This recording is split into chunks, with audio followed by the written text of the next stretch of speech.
佢話我啲車太快咧，佢好唔舒服。呢架坐得佢好舒服。突然間個頭冚係噴白煙嘅，咁啊好驚啦！當時精精神神、健健康康，咁啊直到咧我女大，將架車交俾個女。這一期的車主說比較特別啊，這是一位來自香港的朋友，所以要轉 channel 啊，要換成粵語啦。大家好，我叫做阿 Mark。咁我今日呢部車咧就係1996年嘅 Jimmy JA22嘅型。咁我擁有呢部車大約係5年度啦。邊啲係上一手已經做好咗，跟住邊啲係到你手之後再做嘅嘢？咁呢部車咧就我哋喺日本買翻嚟嘅。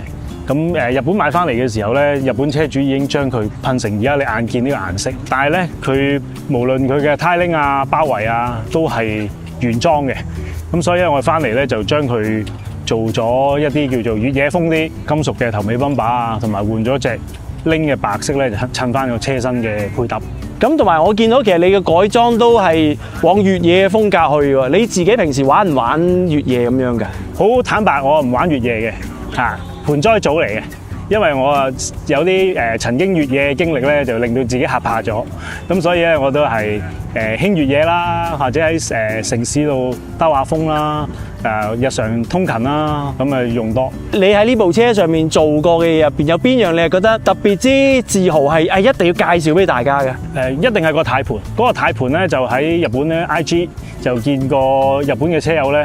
就改得好靚，咁啊嘗試 DM 佢，咁啊將佢個軚盤買咗翻嚟。特別係咧，佢嗰個4幅咧係用自己人手做咗4條木連咗落去，咁啊好精緻嘅，係啦。咁啊亦都夾翻我哋成個車嘅色系。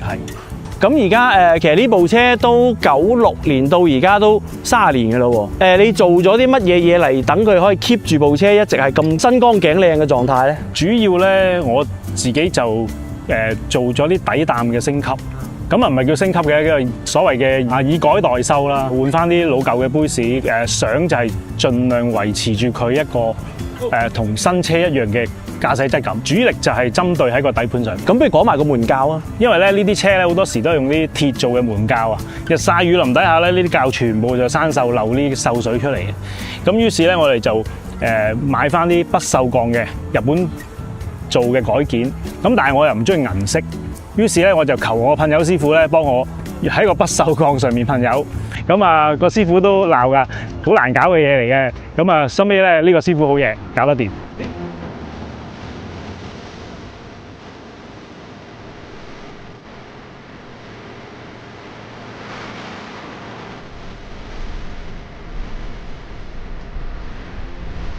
有冇話喺一日咧？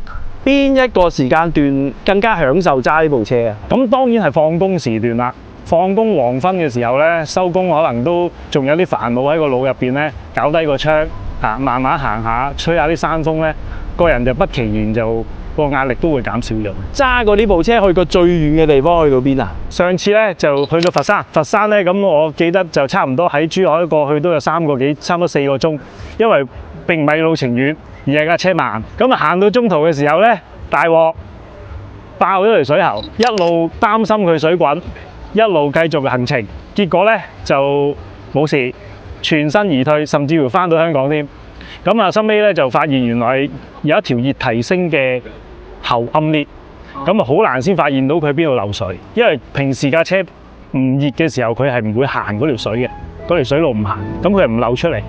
但係咧一行得熱咧，佢就4方8面咁噴。分享下你同部車最難忘嘅經歷啊！其實都係嗰次佛山之旅，咁啊因為車主一家大細，老婆同個女一路開咧一路驚，咁就每一個休息區都要停低睇下佢啲水有冇少到，又冇少喎。去到珠海入到去油站，準備入個油返香港嘅時候咧，突然間個頭冚係噴白煙嘅。咁啊好驚啦！當時原來就係嗰個熱提升作用嘅時候咧，啲水就噴出嚟，以為佢着火咁滯㗎啦。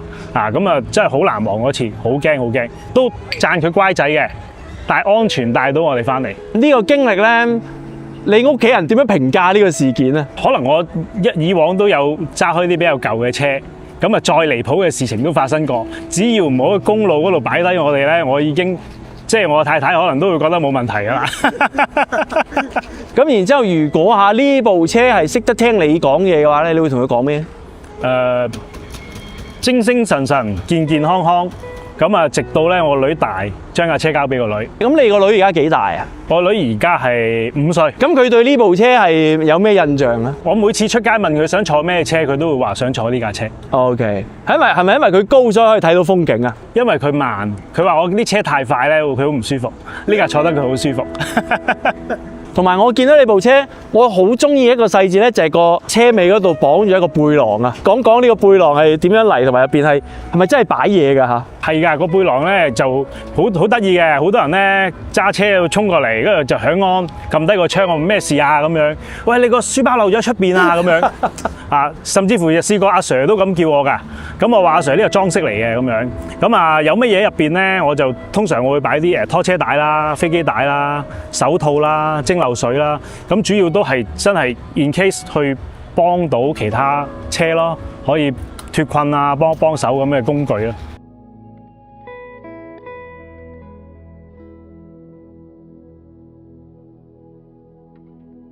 最後再見一下 Channel 啊，我覺得這部經理呢，給我的感覺就是，它真的詮釋了一部車，它不一定要快才能夠帶來快樂，就是你可以慢悠悠的開這部車，才能夠更充分的去感受它，讓它完全融入自己的生活，融入自己的家庭，然後這部車帶給我們的這種回憶啊，這種快樂呢，它確實也是沒有其他車是能夠代替的。好，今日好多謝阿 Mark 嚟分享你嘅車主嘅故事。如果各位朋友你們也有這樣很精彩的車主故事，想要跟我們分享的話呢，歡迎跟我們聯絡啊，我們會給你去準備一期獨一無二的個人專屬的一期車主說，好吧？我們下期節目再見，拜拜。